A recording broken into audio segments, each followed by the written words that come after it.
Hey guys, my name's Alex Sarch. I'm a law professor at University of Surrey, just outside London. I was trained in the US, but now I'm UK based. I write and teach about the criminal law, and I like freedom. Do you like freedom? Do you like being able to choose how to live without other people or the government telling you what to do? Do you think the criminal law and law enforcement should keep its nose out of your business as long as you're basically good and decent towards other people?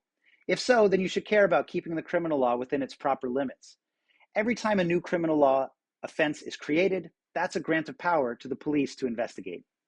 Yes, the law should keep us all reasonably safe, but never forget that the law is fallible. Anyone could come under suspicion if you're in the wrong place at the wrong time, even if you are basically good and decent to others and actually didn't do anything wrong. Mistakes can happen. Or maybe there was something you thought was basically fine to do, if maybe a little bit selfish, but then it turns out that it has legal problems that you didn't expect, and now you're under investigation or worse. Ignorance of the law is no excuse, after all. So that's why everyone should care about placing limits on the criminal law to keep it fair and to keep you free, even if you're good and decent and just trying your best in a complicated world. Of course, it's a crucial function of the criminal law to keep us all safe as much as it reasonably can. But equally, if we take this security or harm reduction rationale for punishment too far, it can take us to some pretty dystopian, illiberal places. So how to find that balance between protecting us and our rights on the one hand versus protecting our individual freedom on the other? That's a difficult balance to strike, but strike it we must. And we have to find a way to promote safety and security while also being sufficiently mindful of protecting individual freedom against illiberal or authoritarian overreach in the criminal law, so that in seeking safety, we don't tip too far in the direction of curtailing liberty for everyone, so that the cure becomes worse than the disease. So to help with that conversation about how to strike this balance, in this series of videos, I'm going to explain some of the most important basic limits on the criminal law that have to do with respecting individual freedom and protecting your privacy and space to decide for yourself how to lead your life. So this is an introductory set of videos. It's aimed at explaining the gist of the ideas in play here, not to debate their every detail, but to rise above the academic complexity.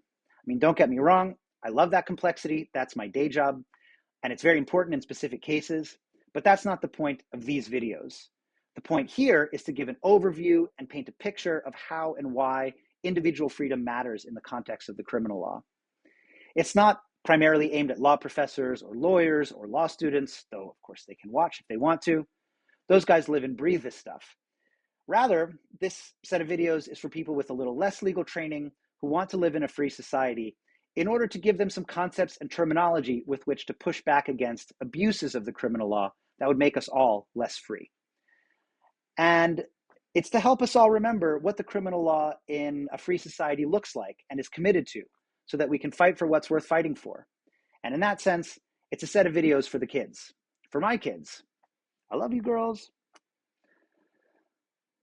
Okay, so stay tuned for some of the greatest hits from the classically liberal tradition in the criminal law, like the harm principle, the wrongness constraint, the proportionality principle, and much more.